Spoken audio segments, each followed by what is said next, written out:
प्रभु आपण ए वरदान दे संसार समस्त धन देदेले मते एबे मोर आउ किछि आवश्यक नहीं महादेव।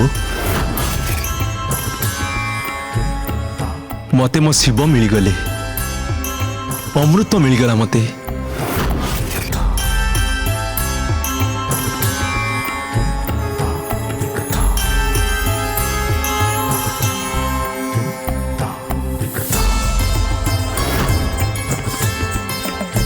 सृष्टिर विधान केते विशाल केते विराट आउ केते तुच्छ मु तथापि मो भितरे अहंकार समाहित होइतेला। हे प्रभु मते आशीर्वाद दियंतु जे मु केबे भी ए क्षण को भूलिबिनी आउ अहंकार जालरे जेमिति केबे फसिबिनी।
मुझे केते थर बुझाई मोर सात्विक भोजन दरकार नहीं मत पुष्टिकर भोजन आवश्यकता अच्छी तथापि तू बुझीपारुनु ना तू जानी जानी मत यही खाद्य दौचु।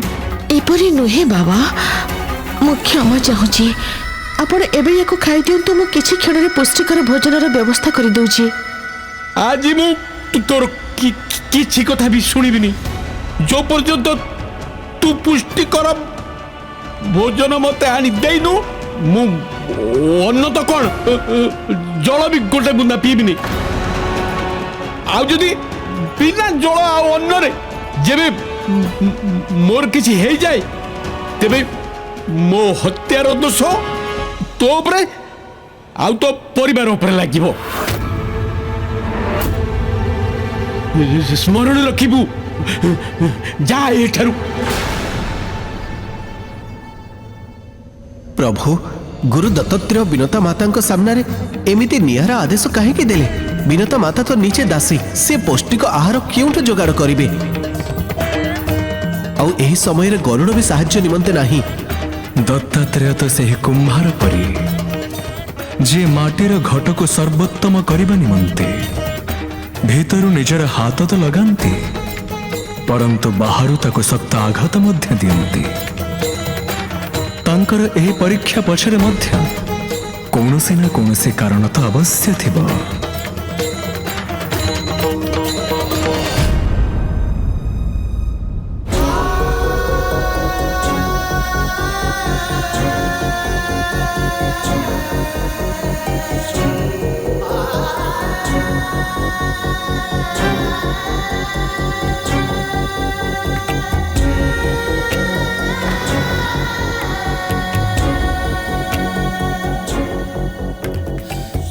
मते क्षमा कर दियंतु प्रभु अहंकार बसत मो द्वारा विराट भूल हो जाइछि। आपण मते समुद्र मंथन परी शुभ कार्य पई चयन कले किंतु मु अहंकारी हे गले और आपण को भक्ति मार्ग रु भ्रमित होई गली। प्रभु मते क्षमा कर दियंतु। जदि आमे भूल रू शिक्षा ग्रहण करंते तेबे ताहा आउ भूल होई रहे नहीं वरदान होई जाई थाए गरुड़। प्रभु आपण को सेवार आउ एक सुजोग दियंतु मते। सुजोग सर्वदा आशारू उत्पन्न होता है आउ ए समय देवता दानव दुहे एक नियारा विपदरे फसी जाइछन्ति। केउ विपद प्रभु? प्रत्येक थर आपण को इच्छा को सम्मान दबा आम पक्षे संभव नुहे असुर राज। आम असुरंक पाई मध्य एहा संभव नुहे जे ଦେବତାଙ୍କର ପ୍ରତ୍ୟେକ ଇଚ୍ଛାକୁ ସ୍ୱଇଚ୍ଛାରେ ସ୍ୱୀକାର କରିବୁ। ଆପଣ ବୁଝିବାକୁ କାହିଁକି ପ୍ରୟାସ କରୁନାହାନ୍ତି ମହାରାଜ ବଳି? ଆମ ଦୁଇ ଦଳଙ୍କ ମଧ୍ୟରୁ କୌଣସି ଗୋଟିଏ ଦଳ ବାସୁକୀଙ୍କର ମୁଖ ଆଡ଼କୁ ଟାଣିବେ ଆଉ ଅନ୍ୟ ଦଳ ଲାଙ୍ଗୁଡ଼କୁ ଧରି ଟାଣିବେ। ତେବେ ଏ ଅପେକ୍ଷା ଆମଠାରୁ କାହିଁକି ଦେବରାଜ ଇନ୍ଦ୍ର? ଏହା ତ ତର୍କ ଶକ୍ତି ଉପରେ ନିଶ୍ଚିତ ହେବା ଆବଶ୍ୟକ ଯେ କୋଉ ଦଳ ବାସୁକୀର ମୁଖ ଆଡ଼କୁ ରହିବ ଆଉ କୋଉ ଦଳ ବାସୁକୀର ଲାଙ୍ଗୁଡ଼ ଆଡ଼କୁ। ତେବେ ଏହା ମଧ୍ୟ ଠିକ। ଯଦି ତର୍କ କଥା କହିବା ତେବେ ଆମ ମା ଅଦିତି ଆୟୁ ଆଉ ପଦରେ ବି ଏଇ ଦୁଇଟି କଥାରେ ଆପଣଙ୍କ ମାତା ଦିତିଙ୍କ ଠାରୁ ବଡ଼। ତେବେ ଏ ନିର୍ବାଚନରେ ପ୍ରଥମ ଅଧିକାର ଆମ ଦେବତାମାନଙ୍କର ହେବା ଉଚିତ। କ୍ଷମା କରିବେ ମହାରାଜ, ହେଲେ ଦେବତାମାନେ ଭୁଲି ଯାଇଛନ୍ତି ଯେ ଆମେ ଅସୁରମାନେ ଦେବତାମାନଙ୍କୁ ପରାଜିତ କରିସାରିଛୁ ଅନେକ ଥର। ଆଉ ପରାଜିତଙ୍କର ନା ତ ଚୟନର ଅଧିକାର ଥାଏ ଆଉ ନା ନିଜ ଇଚ୍ଛା ବ୍ୟକ୍ତ କରିବା। ସେଥିପାଇଁ ଦେବରାଜ ଇନ୍ଦ୍ର ସ୍ୱର୍ଗର ଅଧିପତି ହେଇଥିବା କାରଣରୁ ଏ ଚୟନର ଅଧିକାର ଯଦି କାହାର ଥାଏ ତେବେ ସେ ହେଉଛନ୍ତି କେବଳ ଆଉ କେବଳ ଅସୁର ସମ୍ରାଟ ବଳିଙ୍କର।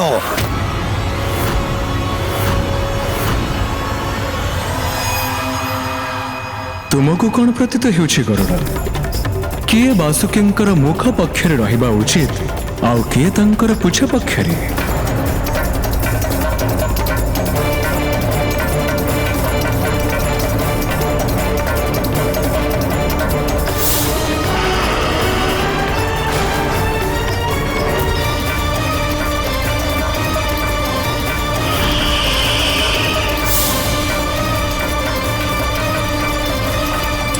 प्रभु मु तो अधिक जानी परंतु जेतिकी मु देखिछि बुझिछि मते एहा लगुछि जे जिए भी बासुकी भ्रातांक मुख निकटरे रहिबो तांको दुई गुणा समस्या सामना करबाको पड़िबो। तांको यथेष्ट परिश्रम करबाको पड़िबो। प्रथमतः बासुकी भ्रातांको टाणिबा अत्यंत कष्टकर प्रभु, आउ ता उपरे तांको मुखरु भयंकर विष बाहरिबो। असुर माने पूजा पाठ तपस्या ध्यान अवश्य करती परंतु केवल निजर स्वार्थ पाई। आउ देवता माने स्वयं सहित समाज कल्याण विषय भी विचार करती। एथिपाई न्याय तो एया प्रभु जी धर्म मार्ग रे अछंती तांको सहित मंगल हेउ आउ जी अधर्म को समर्थन करिवो तांको सह अमंगल। ମୁଁ ତୁମ କଥାରେ ସହମତ ଗରୁଡ଼। ଏବେ ଦେବତା ଏବଂ ଦାନବଙ୍କ ସାଥିରେ ଏହିପରି ହିଁ ହେବ। ଏହାର ଦାୟିତ୍ୱ ମୁଁ ତୁମକୁ ଅର୍ପଣ କରୁଛି।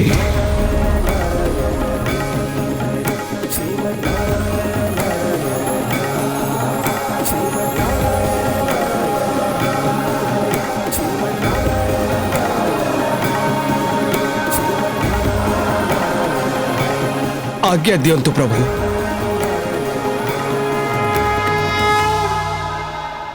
भ्राता बासुकीଙ୍କର तपस्या सफल ହେଲା ମା। ଆଉ ତାଙ୍କ କାରଣରୁ ଆପଣଙ୍କୁ ମହାଦେବଙ୍କ ଦର୍ଶନ କରିବାର ସୌଭାଗ୍ୟ ପ୍ରାପ୍ତ ହେଲା। ତା ସହିତ ମଧ୍ୟ ଆପଣଙ୍କ କାରଣରୁ ଆମକୁ ଏବେ ଅମୃତ ମିଳିବ ମା। କେବେ ମିଳିବନି, କେବେ ମିଳିବନି, କେବେ ମିଳିବନି। ଏ କଥା କିଏ କହିଲା? କିଏ କହିଲା?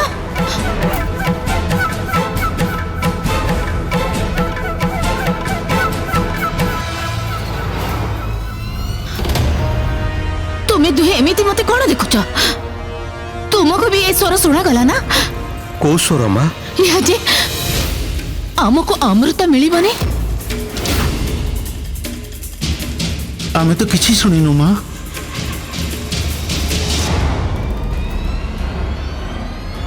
तेबे मते एमिति काहेकि लागिला? କାହିଁକି ନା ତୋ ମନ ଜାଣିଛି ଏହା ହିଁ ସତ୍ୟ। କାହିଁକି ନା ତୋ ମନ ଜାଣିଛି ଏହା ହିଁ ସତ୍ୟ। କାହିଁକି ନା ତୋ ମନ ଜାଣିଛି ଏହା ହିଁ ସତ୍ୟ। मते एमिति लागिला जे ए बुढ़ार से स्वर हेले एहा किपरि संभव? ଆପଣ ସେ ବୁଢ଼ାକୁ ଅଧିକ ଗୁରୁତ୍ୱ ଦେଉଛନ୍ତି ମା। ସେ ବା କିଏ? ଜଣେ ସାଧାରଣ ଭିକାରୀ, ଆଉ ତା ଛଡ଼ା କିଛି ନୁହଁ। ହଁ ମା, ବୁଢ଼ା ତ ଚାଲି ବୁଲି ବି ପାରୁନି। ଜଳ ଆଉ ଅନ୍ନ ପାଇଁ ଜଣେ ଦାସୀ ଉପରେ ନିର୍ଭରଶୀଳ। ତାକୁ କଣ ଜଣା ଯେ ଅମୃତ କଣ ଆଉ କାହାକୁ ମିଳିବ? ମା ତକ୍ଷକ ଆଉ କାଳିଅ ଭ୍ରାତାଙ୍କୁ କେମିତି ଜଣେଇବି ଯେ ସେ କୌଣସି ସାଧାରଣ ମନୁଷ୍ୟ ନୁହନ୍ତି? ମୁଁ ବି ସେଇ କଥା ଭାବୁଥିଲି ତକ୍ତୁ। ଇଏ ତ ଦତ୍ତାତ୍ରେୟ, ଗୁରୁ ଦତ୍ତାତ୍ରେୟ। ସିଏ ଯାହା କହନ୍ତି ତାହା ଅବଶ୍ୟ ସତ୍ୟ ହେବ। ବାବାଙ୍କ ପାଇଁ ପୁଷ୍ଟିକର ଭୋଜନର ପ୍ରବନ୍ଧ କିପରି କରିବି ମୁଁ? ସତ୍ୟ କହିଲ ତମେ ଦୁହେଁ। ମୁଁ ବ୍ୟର୍ଥରେ ସେ ବୁଢ଼ା ବିଷୟରେ ଭାବୁଛି। ଜାଣିଛ ତମେ ଦୁହେଁ, ଯେବେ ବାସୁକି ଗରୁଡ଼କୁ ନିଜ ଦେହରେ ବନ୍ଦୀ କରିଥିଲା ସେତେବେଳେ ମୋର ହୃଦୟ ପ୍ରସନ୍ନତାରେ ଝୁମି ଉଠିଥିଲା। ମୁଁ ସେତେବେଳେ ଏତେ ପ୍ରସନ୍ନ ହୋଇନଥିଲି ଯେତେବେଳେ ସେ ବିନତାକୁ ମୁଁ ମୋର ଦାସୀ କରିଥିଲି ଆଉ ସେ ସ୍ୱାମିନୀ କହି ମୋ ପାଦ ତଳେ ପଡ଼ି ଯାଇଥିଲା।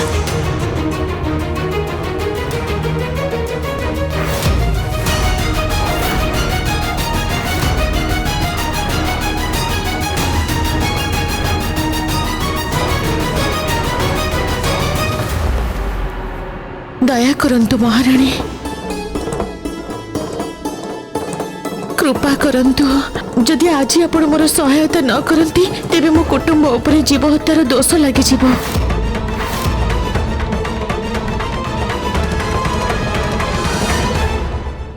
କାହାରି ଦୃଷ୍ଟିରେ ମୋର କୌଣସି ମୂଲ୍ୟ ନାହିଁ। କାଲିର ଅସଫଳତା ପରେ ନା ଦେବତା ମୋ କଥା ମାନିବେ ଆଉ ନା ଦାନବ। ତେବେ ପ୍ରଭୁ ବିଷ୍ଣୁ ଦେଇଥିବା ଏ କାର୍ଯ୍ୟକୁ ମୁଁ କେମିତି କରିପାରିବି? ଭୀଷଣ ଭୋକ ବି ଲାଗୁଛି।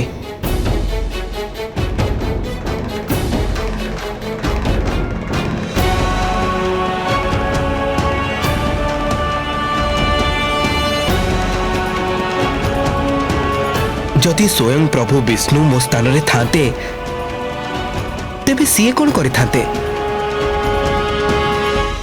ତୁମେ ସମ୍ପୂର୍ଣ୍ଣ ଉଚିତ ଦିଗରେ ଭାବୁଛ ଗରୁଡ଼।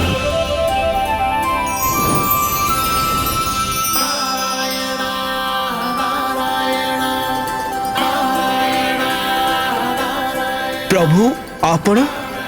ତୁମେ ମୋତେ ଧ୍ୟାନ କରୁଥିଲ, ଏଥିପାଇଁ ମୁଁ ଆସିଗଲି। କୁହ, ଯଦି ତୁମର ସ୍ଥାନରେ ମୁଁ ଥାନ୍ତି ତେବେ ମୁଁ କ'ଣ କରିଥାନ୍ତି? ପ୍ରଭୁ, ଅସୁରଙ୍କୁ ବୁଝେଇବା ଅତ୍ୟନ୍ତ କଷ୍ଟକର। ତାଙ୍କୁ ଯାହା ବି ଉପଦେଶ ଦିଆଯାଏ ସେ ତାର ବିପରୀତ କାର୍ଯ୍ୟ କରନ୍ତି। ଦେଖ, ତୁମେ ମୋ ପରି ଭାବିବା ଚିନ୍ତା ହିଁ କରିଛ ଆଉ ଏତେ ଶୀଘ୍ର ହିଁ ସମାଧାନର ପଥ ମଧ୍ୟ ପାଇଗଲ। ତେବେ ବାସ୍, ଏବେ ଓଲଟାକୁ ସିଧା ଆଉ ସିଧାକୁ ଓଲଟା କରିଦିଅ ଗରୁଡ଼।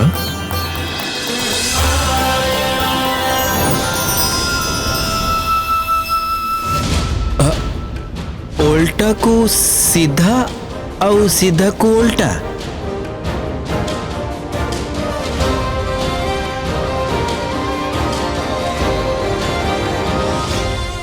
ଏବେ କହିବୁ କି କଥା କ'ଣ? ବାବାଙ୍କର ପୁଷ୍ଟିକର ଆହାର ଆବଶ୍ୟକ ମହାରାଣୀ। ସେ ବାଟର ଭିକାରୀ ଆମ ସାମ୍ନାରେ ଅଭିଳାଷ ରଖିବାରେ ଲାଗିଛି ଆଉ ତା ଅଭିଳାଷ ନେଇ ତମେ ଏଠାକୁ ଚାଲି ଆସିଲ। ତେବେ କ'ଣ ଏବେ ଚାହୁଁଛୁ ତୁ ଯେ ମୋ ପୁତ୍ର ସେ ବୁଢ଼ା ପାଇଁ ସାମଗ୍ରୀ ଏକତ୍ର କରିବେ ଆଉ ମୁଁ ମୋ ହାତରେ ତା ପାଇଁ ଭୋଜନ ପ୍ରସ୍ତୁତ କରିବି ଆଉ ତୁ ମହାରାଣୀଙ୍କ ପରି ତା ଆଗରେ ଭୋଜନ ପରସି ସ୍ୱୟଂ ସବୁ ଆଶୀର୍ବାଦ ନେଇଯିବୁ? ତତେ କ'ଣ ଲାଗୁଛି ମୁଁ ଏହା କରିବି? କେବେ ନୁହେଁ। ଆପଣଙ୍କୁ କରିବାକୁ ପଡ଼ିବ ମହାରାଣୀ, ଆପଣଙ୍କୁ କରିବାକୁ ପଡ଼ିବ ମହାରାଣୀ, ଆପଣଙ୍କୁ କରିବାକୁ ପଡ଼ିବ ମହାରାଣୀ। ନା ଏ ଯୁଦ୍ଧସ୍ଥଳ, ନା ଏଠି କେହି ବିଜେତା ନା ପରାଜିତ। ଏଠି ସମସ୍ତେ ଏକ ବିଶେଷ ଲକ୍ଷ୍ୟକୁ ପ୍ରାପ୍ତ କରିବାକୁ ଏକତ୍ରିତ ହୋଇଛନ୍ତି। ଅସୁର ରାଜ, ଦେବରାଜ, ଆପଣ ସମସ୍ତେ ଶାନ୍ତ ହେଇଯାଆନ୍ତୁ। ଲକ୍ଷ୍ୟ ଅବଶ୍ୟ ଏକ, ହେଲେ ତାର ପ୍ରାପ୍ତି ପାଇଁ ଅସୁରଗଣ ତାଙ୍କ ସମ୍ମାନ ଉପରେ ଆଘାତ ଲାଗିବାକୁ ଦେବେନି। ଆପଣ ବୁଝୁନାହାନ୍ତି କାହିଁକି? ବାଦ ବିବାଦରେ ଆମେ କୌଣସି ପରିଣାମରେ ପହଞ୍ଚି ପାରିବାନି। ଆଉ ଅସୁରଙ୍କ ଜିଦ୍ଦି କାରଣରୁ ଆମ ଦେବତା ଆମ ସମ୍ମାନରେ ଆଞ୍ଚ ଆସିବାକୁ ଦେବୁ ନାହିଁ। ଆମେ ବାସୁକୀର ପୁଚ୍ଛ ଧରିବୁନି ଅସୁର ରାଜ।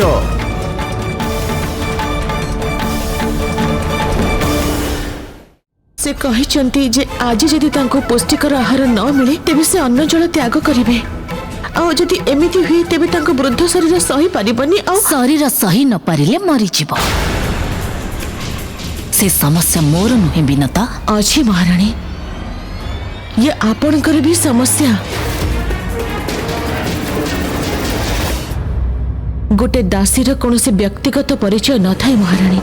ଯୋଉ ଦିନ ମୁଁ ଆପଣଙ୍କର ଦାସୀ ସାଜିଲି ସେଇ ଦିନଠୁ ମୋର ବ୍ୟକ୍ତିଗତ ପରିଚୟ ମୋଠୁ ଦୂରେଇ ଗଲା।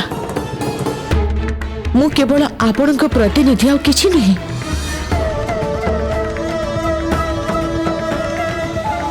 ଯେମିତି ଜଣେ ଦାସୀର କର୍ତ୍ତବ୍ୟ ହେଇଥାଏ ନିଜ ସ୍ୱାମିନୀଙ୍କ ସେବା କରିବା, ତାଙ୍କ ଆବଶ୍ୟକତାର ଧ୍ୟାନ ରଖିବା, ସେମିତି ବି ଜଣେ ସ୍ୱାମିନୀଙ୍କର କର୍ତ୍ତବ୍ୟ ହେଇଥାଏ ନା ତାଙ୍କ ଦାସୀର ପ୍ରତ୍ୟେକ ଆବଶ୍ୟକତାକୁ ପୂରା କରିବା, ତାର ରକ୍ଷା କରିବା। ଯଦି ଆଜି ଆପଣଙ୍କ ଛତ୍ରଛାୟାରେ ମୋତେ ଜୀବ ହତ୍ୟାର ପାପ ଲାଗିଯାଏ ତେବେ ଏ କଳଙ୍କରୁ ଆପଣ ବି ମୁକ୍ତ ହେଇପାରିବେନି। ତୁ ମତେ ଧମକ ଦେଉଛୁ?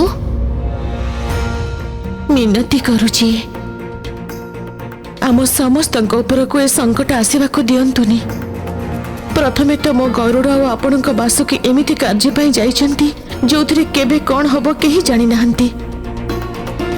ଯଦି ଆମର ଗୋଟେ ଭୁଲ କାରଣରୁ ତାଙ୍କ ଉପରକୁ କିଛି ଆଞ୍ଚ ଆସିଯାଏ ତେବେ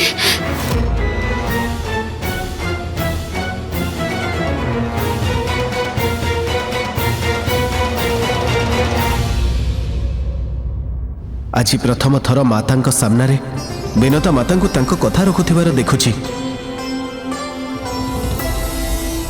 ସିଏ ସର୍ବଦା ଦାସୀର କର୍ତ୍ତବ୍ୟ ବିଷୟରେ କଥା କୁହନ୍ତି, ହେଲେ ଦାସୀର ଅଧିକାର ବିଷୟରେ କେବେ କିଛି କୁହନ୍ତି ନାହିଁ।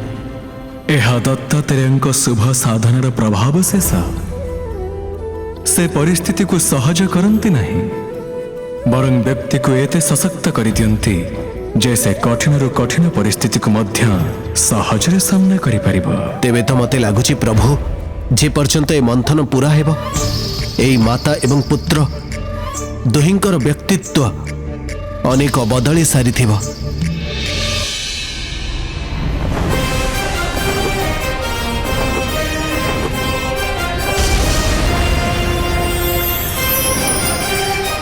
ଦେବରାଜ ଆଉ ଅସୁର ରାଜ ଆପଣଙ୍କର ଦୁହିଁଙ୍କର କଥା ନିଜ ନିଜ ଦୃଷ୍ଟିରୁ ଉଚିତ, ପରନ୍ତୁ ଏ ସମସ୍ୟାର କୌଣସି ନା କୌଣସି ସମାଧାନ ବାହାର କରିବାକୁ ପଡ଼ିବ।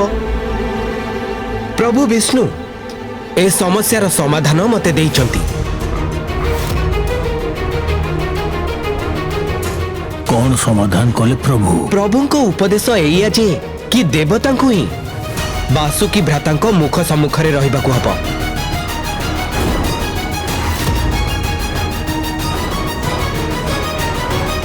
କାରଣ ଆୟୁଷ ଆଉ କର୍ମ ଦୁଇଟି ଦୃଷ୍ଟିରୁ ଏମାନେ ହିଁ ଶ୍ରେଷ୍ଠ। ଅସମ୍ଭବ, ଇଏ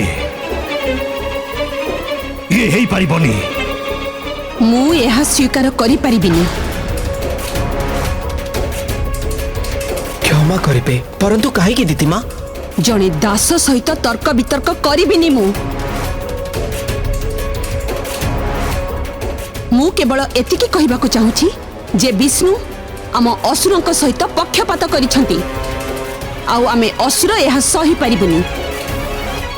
ମୋର ନିର୍ଣ୍ଣୟ ଏଇଆ ଯେ ମୋ ପୁତ୍ର ବାସୁକୀର ମୁଖ ଦିଗରେ ହିଁ ରହିବେ।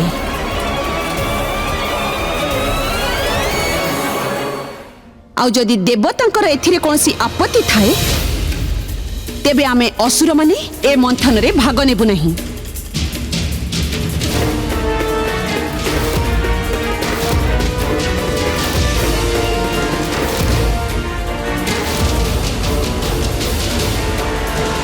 ଅନେକ ଥର ମସ୍ତିଷ୍କ ସେହି କାର୍ଯ୍ୟ କରିବା ପାଇଁ ଲୋଭିତ ହୋଇଥାଏ ଯେଉଁ କାର୍ଯ୍ୟ ତାକୁ ମନା କରାଯାଇଥାଏ। ଯେଉଁ ଦିଗ ପାଇଁ ସର୍ବପ୍ରଥମେ ଅସୁରମାନେ ମନା କରୁଥିଲେ ଏବେ ସେହି ଦିଗ ପାଇଁ ଲଢ଼ୁଛନ୍ତି। ଲୋଭରେ ନିଆଯାଇଥିବା ନିଷ୍ପତ୍ତି ବିଜୟକୁ ତା ଧର୍ମଠାରୁ ଆଉ ଉଚିତ ମାର୍ଗଠାରୁ ଦୂରକୁ ନେଇଯାଇଥାଏ। ବାସୁକୀଙ୍କ ମୁଖ ଦିଗରେ ରହିବାର ଲୋଭ एबे असुरଙ୍କ ପାଇଁ କ'ଣ ପରିବର୍ତ୍ତନ ଆଣିବ ତାହା ତ ନିୟତି ହିଁ କହିବ। ପରନ୍ତୁ ଇଏ ତ କେବଳ ସମୁଦ୍ର ମନ୍ଥନର ପ୍ରାରମ୍ଭ ମାତ୍ର। धर्म योद्धा गरु